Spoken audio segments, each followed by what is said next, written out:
स्थित पुराना विक्टोरियन शैली का घर हमेशा पड़ोस के लिए चिंता का विषय रहा है।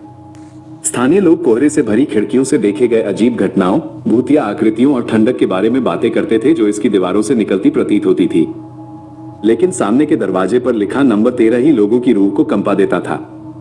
अफवाहों के बावजूद एक युवा जोड़ा, सारा और डैनियल, घर खरीदने का फैसला किया। वे इसके आकर्षण और एक नए जीवन की शुरुआत के वादे से आकर्षित हुए थे। उन्होंने इस संपत्ति को पुनर्निर्मित करने की कल्पना की, इसे हंसी और प्यार से भरे एक आरामदायक घर में बदल दिया। जैसे ही उन्होंने अजीब और अकथनीय घटनाओं का अनुभव करना शुरू किया, उनका उत्साह जल्दी ही भय में बदल गया। दरवाजे अपने आप खुलेंगे और बंद होंगे, खाली हॉल में पैरों की आवाज सुनाई देगी और वस्तुएं अस्पष्ट रूप से हिल जाएंगी। सारा और डैनियल ने इन घटनाओं को संयोग या पुराने तड़क भड़क वाले घर के परिणाम के रूप में खारिज करने की कोशिश की।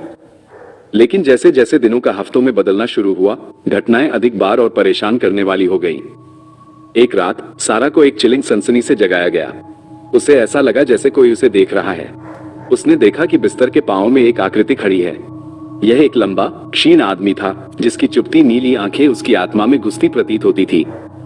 इससे पहले कि वो चिल्लाती, आकृति गायब हो गई। भयभीत होकर सारा ने डैनियल को जगाया। साथ में उन्होंने घर की जांच करने का फैसला किया। उन्होंने हर कमरे, हर कोठरी, हर अटारी जगह की तलाशी ली, लेकिन उन्हें कुछ नहीं मिला। आकृति बिना किसी निशान के गायब हो गई थी। जैसे जैसे सप्ताह बीतते गए, घटनाएं अधिक भयावह होती गईं। सारा और डैनियल रात में कानाफूसी सुनने लगे, जैसे कोई सीधे उनसे बात कर रहा हो। उन्हें एक उपस्थिति महसूस हुई जो उन्हें देख रही थी, हमेशा छाया में छिपी हुई। और फिर अजीब घटनाओं ने उनके शारीरिक स्वास्थ्य को प्रभावित करना शुरू कर दिया। सारा को लगातार खांसी हो गई और डैनियल को बार बार बुरे सपने आने लगे।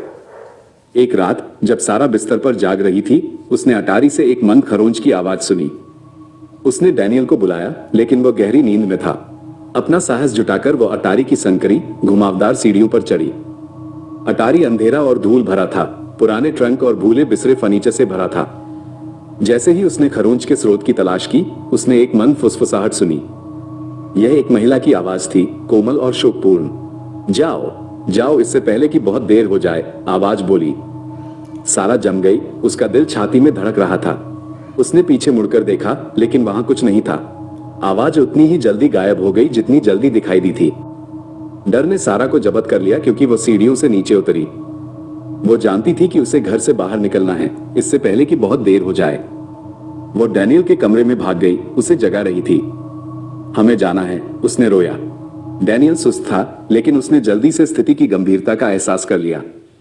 साथ में उन्होंने कुछ आवश्यक सामान पैक किया और घर से भाग गए, पीछे सब कुछ छोड़ दिया जो उन्होंने इतनी मेहनत से बनाया था। जैसे ही वे एल्म स्ट्रीट से दूर चले गए, उन्होंने पीछे मुड़कर पुराने विक्टोरियन घर को देखा। नंबर 13 एक अजीब, दूसरी दुनिया की रोशनी के साथ चमकता हुआ प्रतीत होता था। वे जानते थे कि उन्होंने सही निर्णय लिया है।